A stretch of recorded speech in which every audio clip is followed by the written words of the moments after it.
terms of tackling security, there is lack of political will. Beyond the headlines, Who are the sponsors of insecurity in this country? from breaking news to everyday conversations, this is where Nigeria's conversations begin. We track the issues shaping Nigeria and the world today.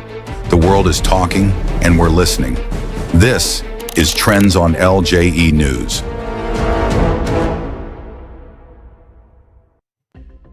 Hello and welcome to another edition of Trends on LJE News, your trusted space for fresh updates, insightful analysis, and breaking developments from Nigeria and, of course, around the world. We will be unpacking the stories shaping our world clearly, directly, and in a way that keeps you fully informed. Stay with us. I am Hope Peter. My guest on the program today is no other than Barrister Chinedu. Barrister Chinedu, how are you doing this morning? I'm doing fine, thank you. All right. Don't forget you can be a part of our growing online community by hitting that follow, like, share, and subscribe button right now on all platforms at LJE News. Before we get into today's discussion, let's quickly take a look at the stories making the headlines. Fake agency scandal, Atiku and Presidency clash as Senate reject fresh probe. Pastor vows self-defense after militants kill 9 family members. Content creator arrested over alleged rape case leading to death. Emi Lokan slogan, most absurd thing I've heard, Falz slams federal government. And now to the lead stories. The controversy surrounding the purported Presidential Foreign Investment Promotion Council deepened on Wednesday as the Senate rejected for the second time in 1 week a request to investigate the controversial budgetary allocation to the alleged agency. While former Vice President Atiku Abubakar and the presidency traded accusations over how the matter should be probed, the Nigerian police force on Tuesday arrested Adeniyi Adeyemi, the self-styled Director General of the alleged council, following a bench warrant issued by a federal high court in Abuja after he failed to appear for his arraignment on an 8-count charge bordering on alleged conspiracy, forgery, and impersonation following the widespread scandal. Adeyemi is embroiled in a dispute with the Chief of Staff to the President, Femi Gbajabiamila, after alleging that the presidential aide demanded a 400 million bribe and sought 48% of the agency's proposed 27.4 billion naira takeoff grant. President Bola Tinubu subsequently directed the Independent Corrupt Practices and Other Related Offences Commission to investigate the circumstances surrounding the purported agency and the controversial budgetary allocations, with the anti-graft agency expected to submit its findings within 30 days. What would you make of all this, Chinedu? It's quite appalling. It's quite appalling that a government, someone who actually get documents, verify the documents with the same government. You know, this to create these fake agencies, governments were actually verified. Official documents were tendered and they were verified by the same government. And for some reason, that same government, they are not claiming not to know anything about it. I feel if this man should go in for it, then what about that particular branch of the government who was in charge, who was responsible for the verification of those documents, who approved the agency in the first place? You know, so if he should go in for it, then someone in the government obviously should also go in for it, because we're not getting the full story. Yes, this is obviously not a one-man job. That's the thing. It's not a one-man job. It takes more than a man to pull this off, because if you look at the amount that is involved, you know that it's not a one-man job. Yes, agency that has staffs that have there have been meetings with. Yes. And we are coming out now to say we don't know anything about this agency. We don't know. Okay, what about the budget that was allocated to? They claimed there was no such budget. Okay. They claimed there was no such budget. Okay. But obviously, it's not like I expected them to say, there was not. They have to deny. They must deny. That one is normal. But even in as much as they have denied, it doesn't still expatiate the fact that agency was actually in existence. The agency was actually created. So he doesn't expatiate that fact. All right, now all. we're asking for accountability and to look into all of this. President Tinubu has given them ICPC 30 days to investigate on this and report their findings. So hopefully we'll see what comes out of it. Yeah, we will. On Saturday, July 11, 2026, suspected Fulani militants launched a late-night attack on Kum village located in the Riom local government area of Plateau State. The armed men broke into a residential compound and slaughtered 9 people, all of whom were members of Reverend Dachumo's extended family. Survivors reported that the killers explicitly asked for the whereabouts of their father, referring to the Reverend, and stated, "Today you will learn a hard lesson," indicating the attack was a direct retaliation for Dachumo's outspokenness. Following the killings, the situation escalated when the militant reportedly sent a written threat letter to a member of Dachumo's church. The letter warned that the pastor would soon be hunted down and killed in the exact same manner as his family members. In a passionate, widely circulated video broadcast on social media, a heavily grieving Reverend Dachumo directly addressed President Bola Tinubu. Frustrated by what he described as the federal government's failure to protect Christian communities, he announced that his congregation and local youths had fully advanced in self-defense measures. He declared that self-defense is a must and that they are prepared to fight back. Have you heard of this story? Have you seen this story? Yeah, I have. 9 people slaughtered like fowls, like chickens. Well, the Reverend is coming out now to send a message and saying Tinubu should order for his arrest because he's going to go in full mode self-defense. He's going to because obviously he has gotten to this point. We have to. Self-defense now it's a necessity. Exactly, it's beginning to look especially like when you have you are to in take these hot laws zones.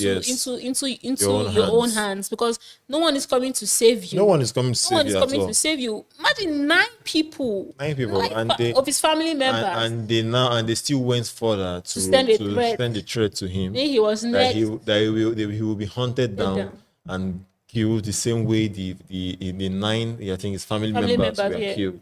You know that shows you a Let's lot how quickly take a look at the video where he made this statement.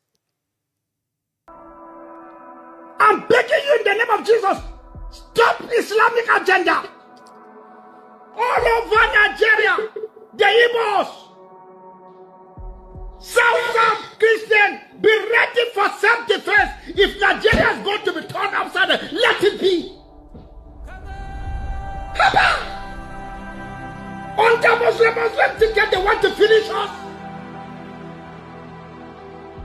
Please, I'm waiting for my arrest. It will be far better for me. I will have a relief in police custody, in army custody, guard room, than to be outside crying every day, mourning, suffering, popping down, comforting the people. Zakameko, we will kill you like we'll kill your brother. Wait for our coming soon.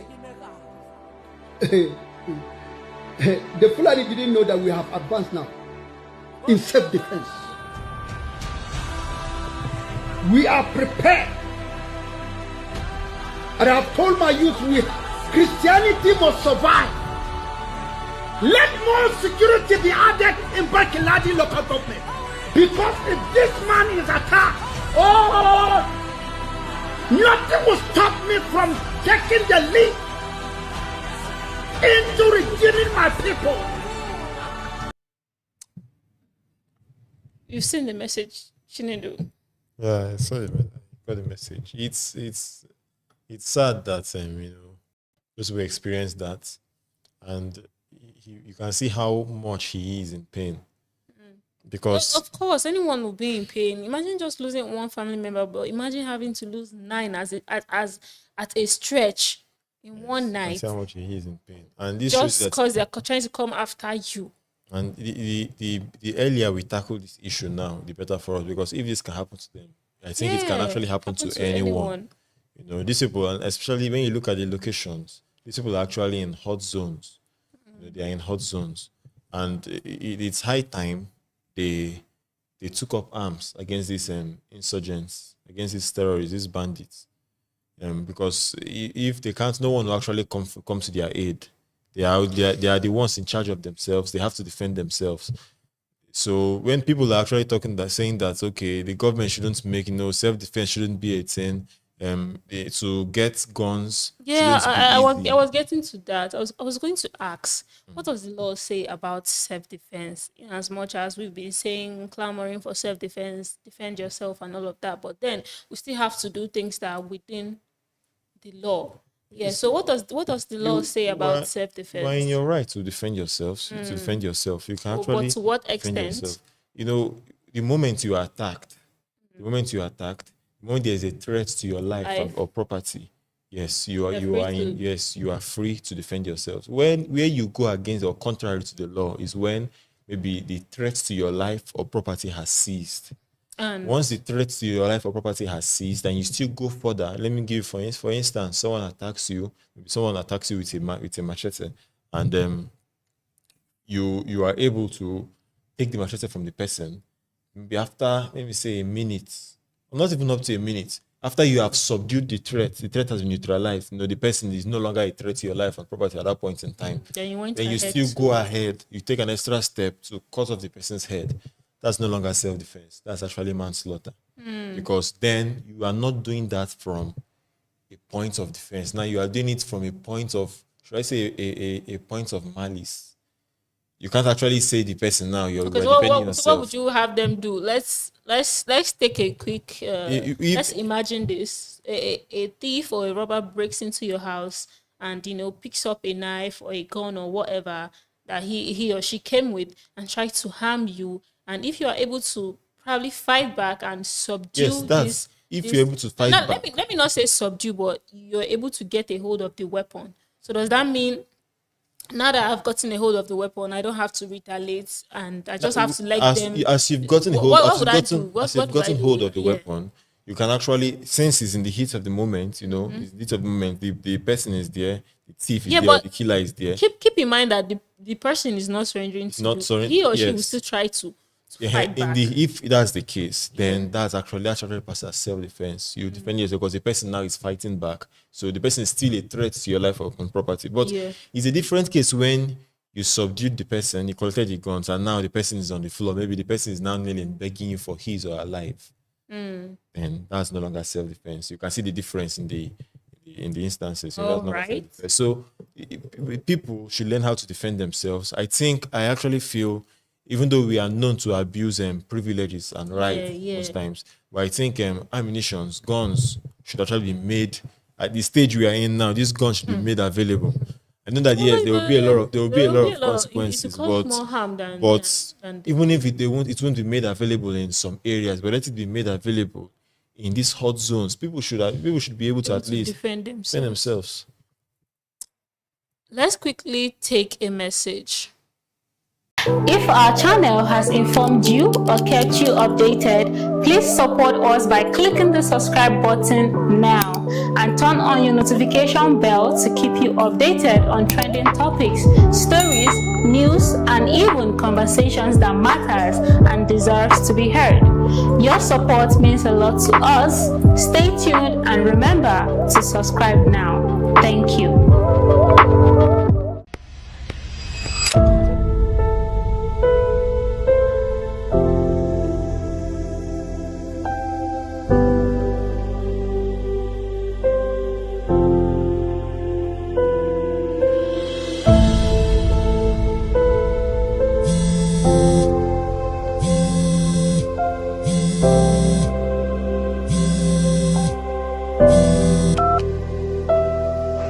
Hello, good afternoon. Good afternoon. This is LJE Nigeria. We're calling you concerning the petition you filed about your brother. Yes, sir. We're pleased to inform you that your brother has been released. The detention was declared unlawful and all charges have been dropped. He's out? Yes, our legal team secured an emergency hearing, and the court was able to declare that the detention violated his fundamental human rights. So, congratulations. Thank you, sir. Thank you, sir. Thank you. When power is abused, when your voice is ignored, when justice feels delayed, you don't have to fight alone. If your rights are being violated, don't stay silent. Contact LJE Nigeria today, because justice delayed can destroy lives, but justice pursued can restore hope. Visit www.ljenigeria.org to report any violation today.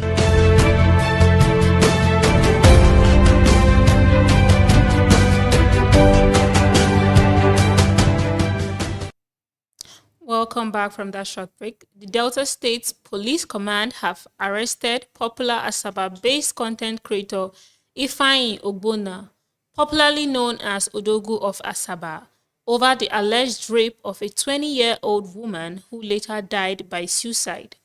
We learned on Wednesday from a statement by the State Police Public Relations Officer, Bright Edafe, that the deceased, identified as Favor Agbo from Ughelli North local government area of Delta State, allegedly traveled to Asaba after the suspect promised to train her on how to monetize her TikTok and Facebook pages through content creation.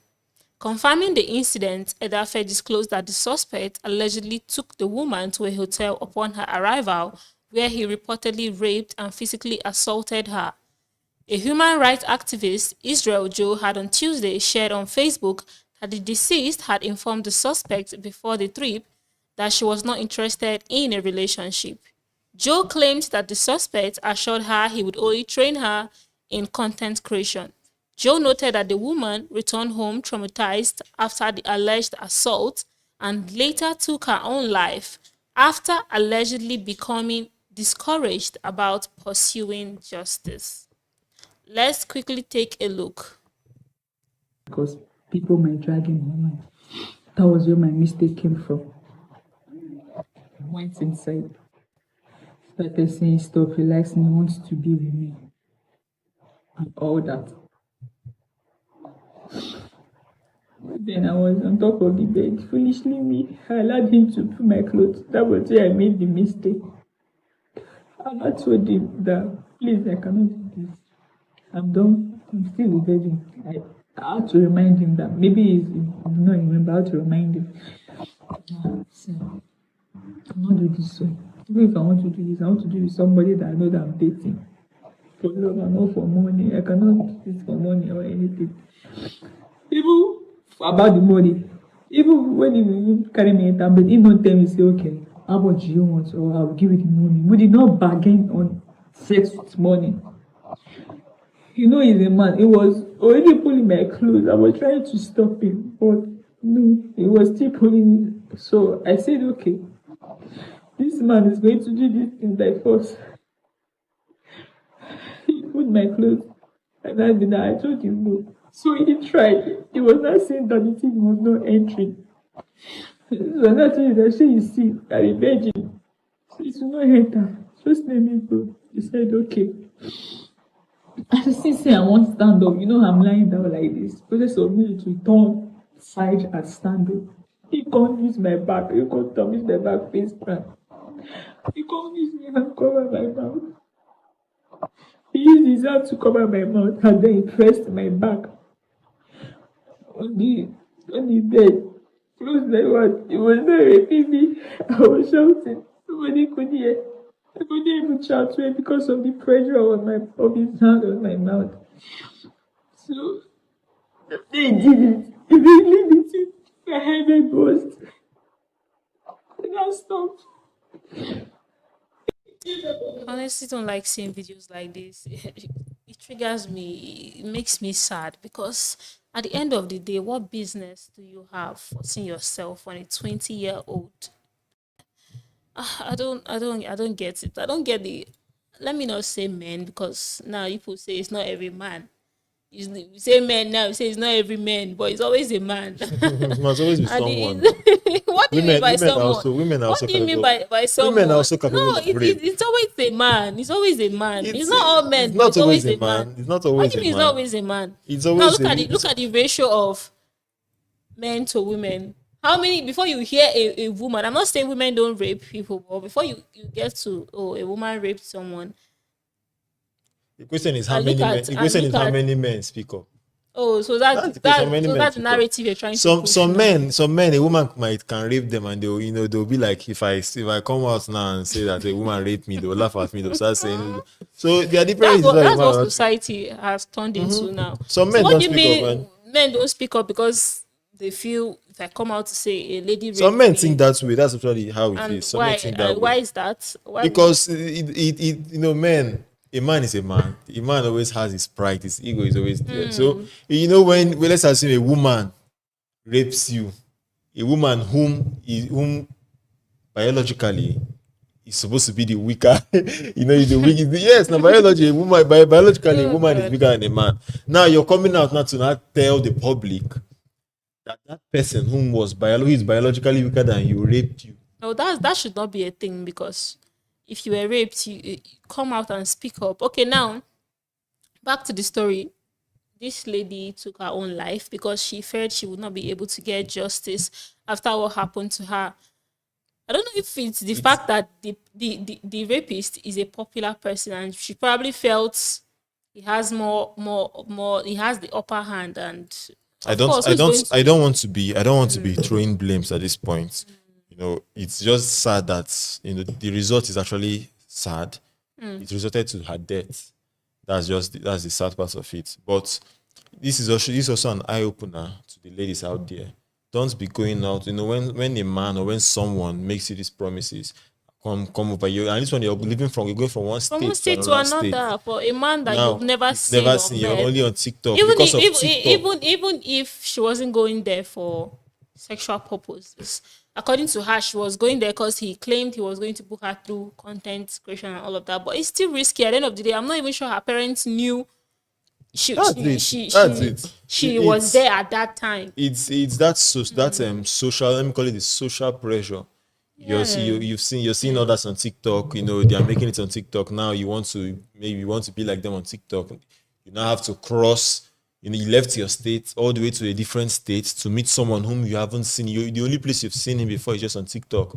He promised to teach you, and you know how it is with most times when things like this happen. She's obviously, you've heard other stories of how a woman will go to a man's place, and all of a sudden there will be a scandal or maybe rape allegations or something. So let's not try to victim blame. Let's not try to. No. In as much as we have to look at the two sides to this story. It's not. There's a lesson to learn. Yeah, this is not to make someone the victim, even though someone is actually the victim in this case. Yeah. But it's not actually just to make someone the victim, but it's also to educate other ladies out there who will definitely who might make the same mistake. Yeah. Let them know that things like this happen. Rape is a very serious crime. If you under the Violence Against Persons Prohibition Act of 2015, it's a very serious crime and it's punishable by life imprisonment. It's punishable by life imprisonment, but that's just for rape. Now in this case, this is rape leading to death. But he didn't kill her. That's the thing. He didn't kill her. He's not actually to be legally. He's not to be blamed for her death. But his action it's something the prosecution has to prove now to the judge that his actions was what led to her death, and it's a very difficult thing to prove because he wasn't there when she died. That's for sure. That was certain. He wasn't even present at the moment she killed herself. So you're trying to tell the judge that this man who wasn't there when she killed herself is responsible for her death. She killed herself. Suicide is actually a crime. Just to be sure you know, she actually committed a crime by committing suicide. That's the law. Yes. Suicide is a crime. Yes, it is a crime to commit suicide. Well, yes, I'm just guessing. It's a crime. I'm just guessing. I thought it was religious worshippers that suicide. So it's punishable. Yes. It's punishable on that. It's not punishable, but it's only punishable when you fail. So okay. Let me make it like this. Let me not say suicide. Okay. Attempted suicide is what's a crime, because once you commit suicide, there's actually no person to punish. Yeah. So what's actually the crime there is attempted suicide. So I don't understand. Why she would attempted you punish someone that feels like taking their own life? Obviously, for someone to stand up and say, "Oh, I feel like taking my own life," you know, they've gotten to that point where they feel they can't do it anymore. So most why times our laws don't you are think set. that such people should be taken probably for rehabilitation, or taken for counseling, that could be counseling and all of that? Why the judge can actually decide to make that a punishment for you if you attempted and you failed. Maybe it could be sent to you. Who knows? You could even be sent to a psychiatric hospital for them to actually evaluate your brain and know whether maybe you're mentally okay, mentally stable to continue. So that's actually. But then the truth is that attempting is a crime. So you're trying to tell the judge that this man who wasn't there, you've already established the fact that it was a suicide. She killed herself. So you're trying to tell the judge that she killed herself, but this man should be blamed for her death because he raped her. He raped her and he's being punished for the rape. But she went ahead to now commit a crime. A crime is a crime. She went ahead to now commit a crime and she attempted suicide and she succeeded. So she killed herself. And I don't know whether the man will be punished for that, but it's just sad that she lost her life in the whole It was so sad. And when you think of it, apart from trying to blame the victim on all of that, there are other people that are still involved in this, which I feel personally are the parents. Parents also has a role to play in all of this, because when you look at it, just like I mentioned before, I don't think her parents were aware. The parents aren't to be blamed. They shouldn't. No, I'm not saying they should be blamed. I'm saying they have a role. Parents have a role in preventing tragedies like this, because they always do. I know, she's 20 years, but at the end of the day, this is still a child. They need guidance. Parents should be able to look after their kids, know about their whereabouts and all of that. Because assuming her parents, trust me, African parents, assuming her parents knew she was going to travel from her state to another state to meet a man that she doesn't know, I'm very sure her parents would never approve of it, but they didn't know. And also, the male parents that have male children should also train them that once a girl tells you no should mean no. Don't try to persuade, or you understand. Don't try to make them see reasons why they should indulge in it. If they're already telling you no, take the no and move on. It's so sad that we have to see cases. Just the other day, there was a case of a man defiling a minor, and today, unfortunately, it had to happen that this girl took her own life. Well, may her soul rest in peace. Moving forward, rapper and social commentator Falana, popularly known as Falz, has criticized the federal government's spending priorities, describing the ruling party's Emi Lokan campaign slogan as the most absurd thing he has ever encountered.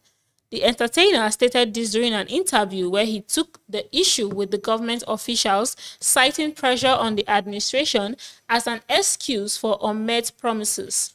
Falz questioned the rationale behind heavy expenditure on vehicles and jets, while insecurity persisted across the country. If you look at what has been spent on acquiring new vehicles, acquiring jets, acquiring all these things, and look at what has actually gone on with insecurity and what we are facing. What are your priorities? He said. He faulted the notion that the government was under pressure, arguing that officials sought public office willingly and should not now complain about the demands of governance. Did anyone beg you to take up this? If I remember clearly, apart from the fact that this is a public service and you do everything within your power to campaign to enter into office. If I remember clearly, the campaign slogan for this administration was Emi Lokan, he said. Falz explained that the slogan translates to it is my turn in English, describing it as unprecedented in its absurdity. Let's quickly take a look at the video. That you set out on a political journey that you have. We said that there's a lot of pressure on the government, so you need to help the young ones. What do you mean pressure on the government? Did anyone beg you to take up this? If I remember clearly, apart from the fact that this is public service and you do everything within your power to campaign to enter into office, if I remember clearly, the campaign slogan for this administration was Emi Lokan. Do you know what that translates to in English? It is my turn. Mm-hmm.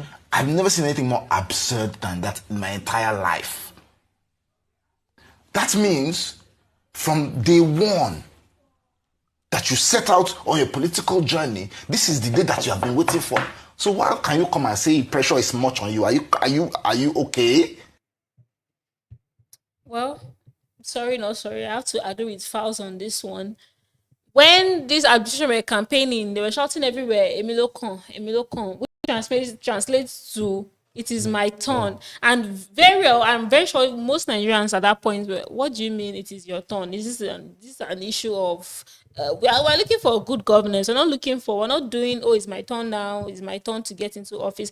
It's almost as if the slogan was criticized. It was criticized a lot. But at the end of the day, he still went on with it. So what do you mean you are facing pressure? Because now no one forced you into office. You campaigned, you did everything in your power to make sure that you got into that seat. And it's almost as if government these days are forgetting that they are supposed to serve. When you are voted into office, you're not doing us a favor. That's what you wanted to do. They forget they are public servants. Exactly. You forget you're a public servant and you're supposed to serve the public. You now feel you are even doing the public a favor, or the little things you do, you feel the public should, in as much as would applaud if you lead right. But at the end of the day, that's what governance is about. You are here to serve these people. They don't. The politicians, our politicians they don't know that, or rather they know, but they just don't want to believe that they are there to serve. You know, so instead they think we are the ones who have to serve them. That's the way they think.